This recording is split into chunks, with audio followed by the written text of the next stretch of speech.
Good morning, my loves. It's Tuesday the 2nd of June, and I think we're going to call these weekly sessions Tim's Woodland WooWoo.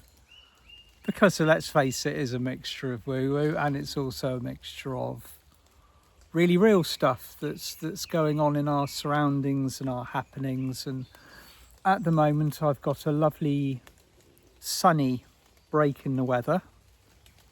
We've had lots of rain, and so following on from the very, very hot, very dry period, we've now got big pulses and patches of warm rain coming through, and it's actually quite lovely. It's going to make everything grow in the gardens, and the leaves are looking very green, and as you can probably hear, the rain isn't falling, but the leaves are releasing droplets. Well, this might actually be another shower coming through. That'd be good timing, wouldn't it? But there you go. Anyway, I'm here to talk about what we're kind of exclusively experiencing, because it's we or human beings never cease to amaze me. I consider myself to be in a very privileged position, as I've been watching us since 2013 go through the stages of awakening, what we're experiencing, and I've come to the conclusion that what we are experiencing at the moment is entirely exclusive for the period of evolution that we're at. It's not something that occurred when we were in 3D prior to 2012. And it's not something that I can see happening in the future. It's an occurrence that is exclusive for where we are now. The types of awakening, what we're going through, the actual expansion, evolution, the snap wake-ups, the lights being switched on. Think, say, for example, 20 years into the future, we are not going to see the pressure that we are under energetically at the moment. Things on this planet energetically are likely to be far more settled. There's going to be a bulk of souls that are here that are already awake, already holding the form, and so the kind of wake-ups, the kind of evolution that we are experiencing is purely exclusive for the now moment. So I remind myself of this when maybe the vista outside my external reality maybe feels a little bit tough, whether it's I'm not feeling 100%, I'm tired, or I've done a lot of energy work, and I'm feeling the pressure, I'm feeling the burden, which I do often, we all do. And I think to myself, this is only occurring in the now, right at this moment in time. It won't be repeated in the future. It certainly can't be. It's never happened in the past. Our circumstances are exclusive. And that pressure that you are experiencing, that call to evolve, it's very real. It's something that is moving through the light community, whether the light community is aware of it or not. And this is another exclusive part of where we are on this pathway at the moment. There are millions and millions of people out there in the street, in the shops, maybe in the bank, maybe in your workplace, maybe under your roof, a member of your family,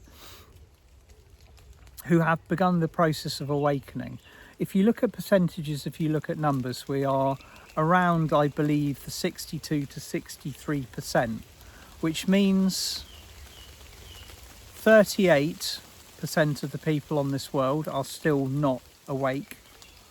They haven't activated, they haven't listened, they haven't responded to the call, or it's their sole choice not to do so. It's their sole choice to continue to learn at third dimensional frequency. But the rest of them, are you beginning to see them yet? This is something that I regularly entertain myself with, but it's not just entertainment, it's observation.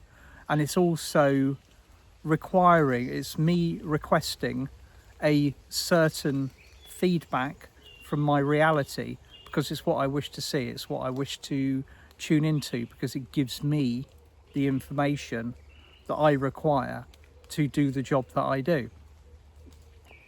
So I'm looking for the points of light. I'm looking for the way that people speak, the way that they are asking questions, maybe personal changes that they've made in their lives, maybe a sudden interest in things that they weren't interested before, such as astrology. Maybe healings come on the radar, maybe a change of diet, a way of speaking. And all of these things are very real, they're very pertinent at the moment, and you will see this everywhere.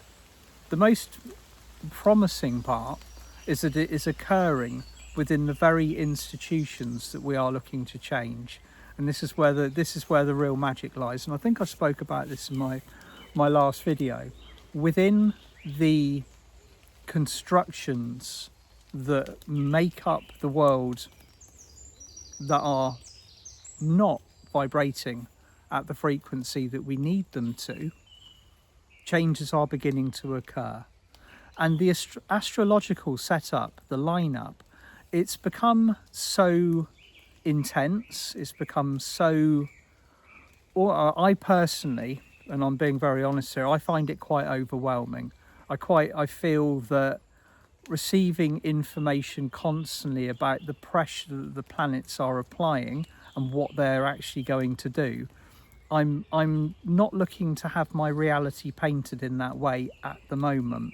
It's good to know what's going on. It's good to know what the overall and the generational effect is. But for me personally, I've needed to step back, and I've needed to say, look, I'm going to carve my own path, but I need to be master of my destiny a little bit more than I was previously. So I don't necessarily want to know what pressure Saturn is applying to my personal life or my horoscope or my houses at the moment. I just need to know that I have the power and the ability to create as I'm going along.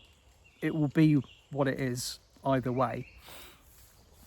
So these kind of questions are now beginning to pop up in what we would call, the normal reality.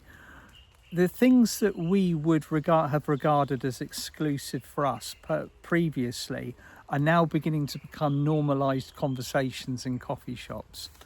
Listen out for these people, look for them, because they are beginning to be everywhere.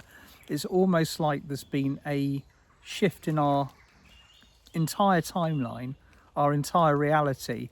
Nobody's really noticed that it's happened, but the subtle effects of it are now beginning to show themselves. And that, my lovelies, is actually what has occurred. We shifted timeline, and we've done this regularly, particularly in the last 2 years or so. There have been definitive, distinctive and pre-planned shifts and jumps in timeline, because the previous ones were not serving us. They were orchestrated inorganically to harvest or funnel energy into a negative or a dark place. And so the course has been corrected, the compass has been reset, and we're beginning to see and hear and feel the effects of it. And I know there's people that are going to crop up in the comments, maybe on Instagram or maybe in YouTube, saying, well, what about the conflicts? What about the wars?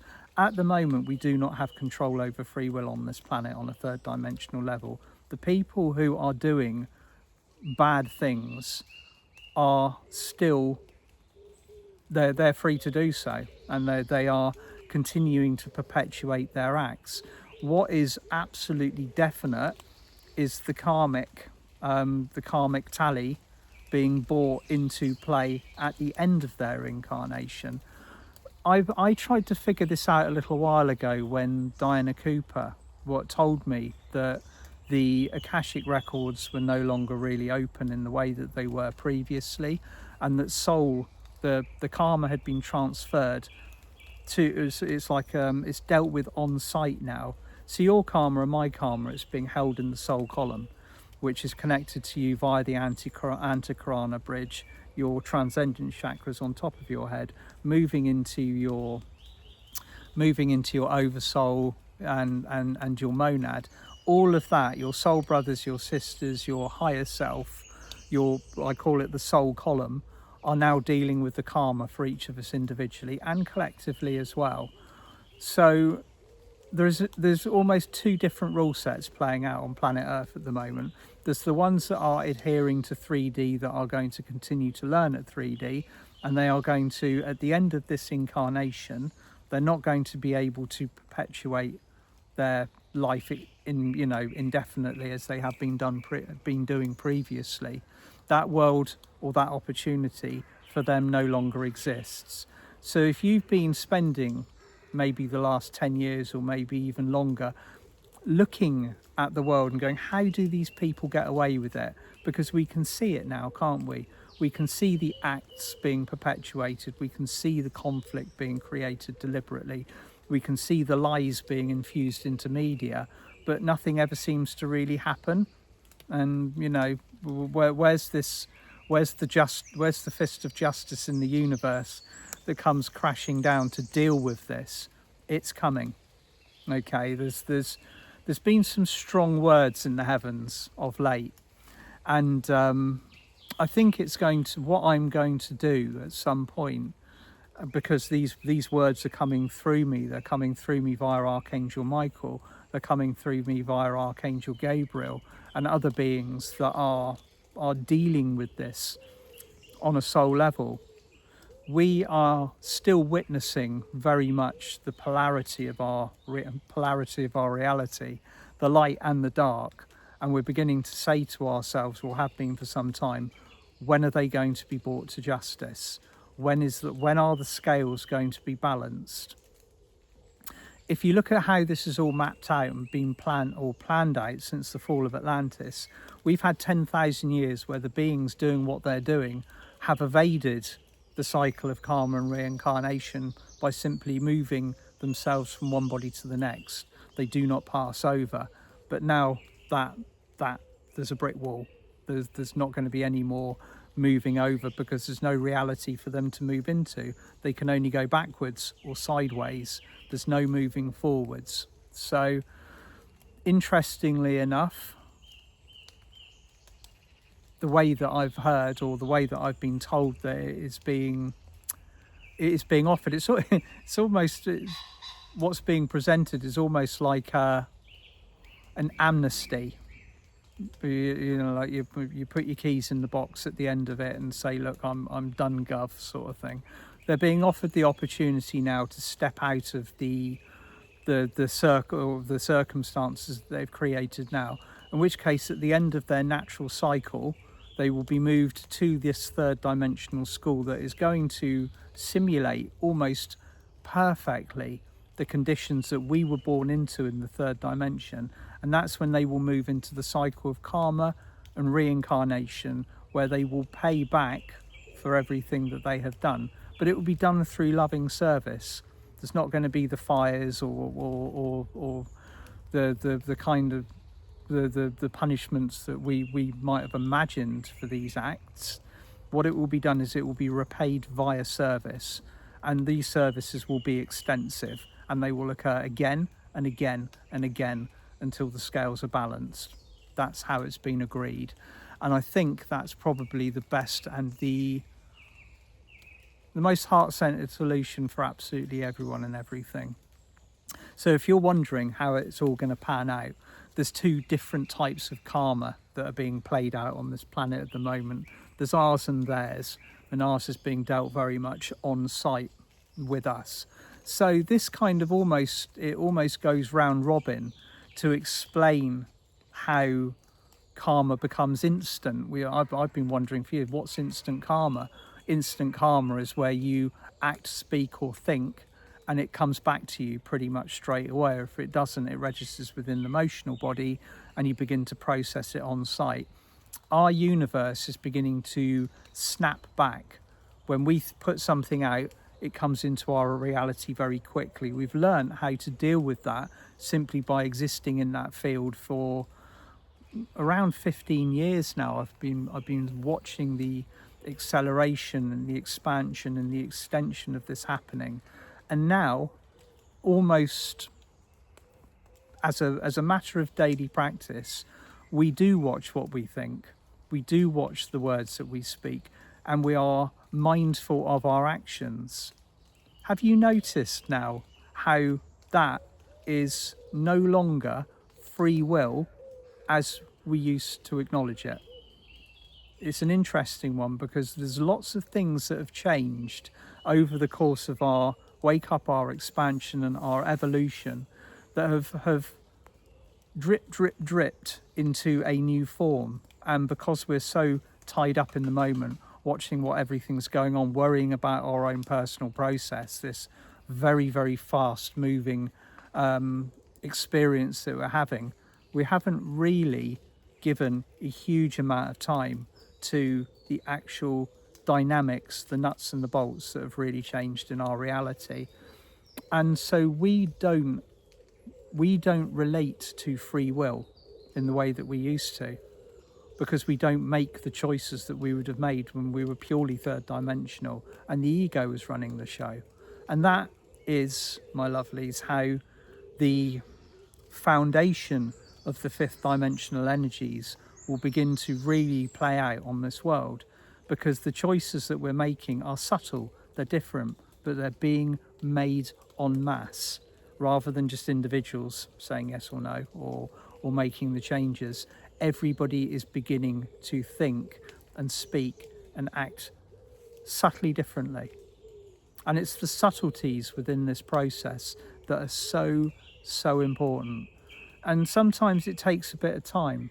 It takes an hour out in nature, mixing and merging with the elementals, honouring the space, being quiet, listening to the words that are being spoken from the frequencies and the vibration around you. Guidance, the guidance that we're receiving is changing. I went dark for a little while. Again, it seems to happen on a yearly basis around this kind of time. Last year it was March. This year it's been kind of April, and it's bled into May a little bit.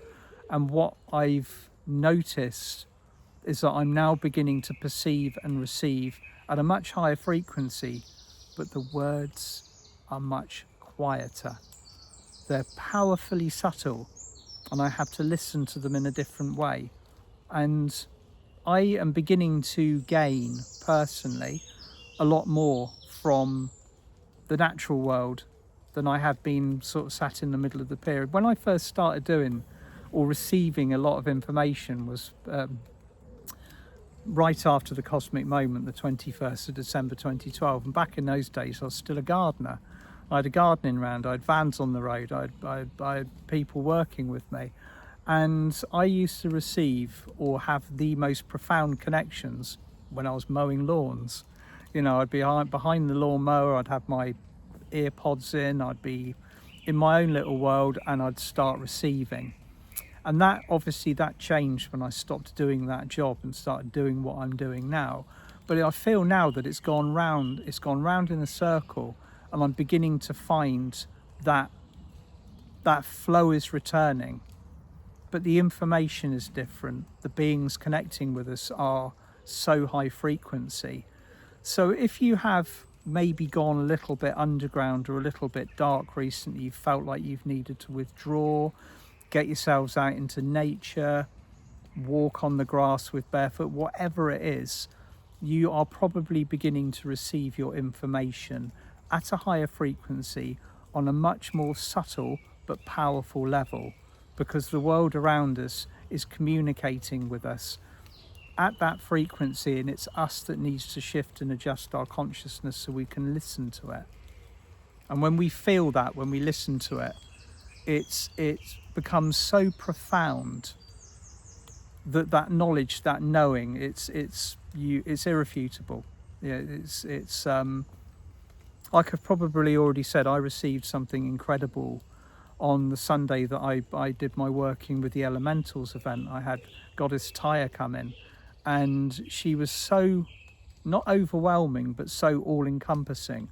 I could see her form, her elemental energy, which was ether, in absolutely everything, almost the glue that holds the reality together. But there she was, beautiful, incredibly powerful being, speaking very clear words, and I could feel them. I could feel them in my heart. When I asked for confirmation, I saw the double rainbow literally behind my computer as I was logging on to get ready for this event. So all of this is occurring around us as we are in this reality now. So be mindful and kind and gentle with yourself as we move through this June. There's no need to struggle, to push, to hurry. Everything is beginning to move into place around us. Look for the subtleties. Okay, look for the subtle changes in your reality, the shifts in words, the look in people's eyes. It's here. Sending you all so much love from my heart to yours, and I'll talk to you again soon. Bye for now.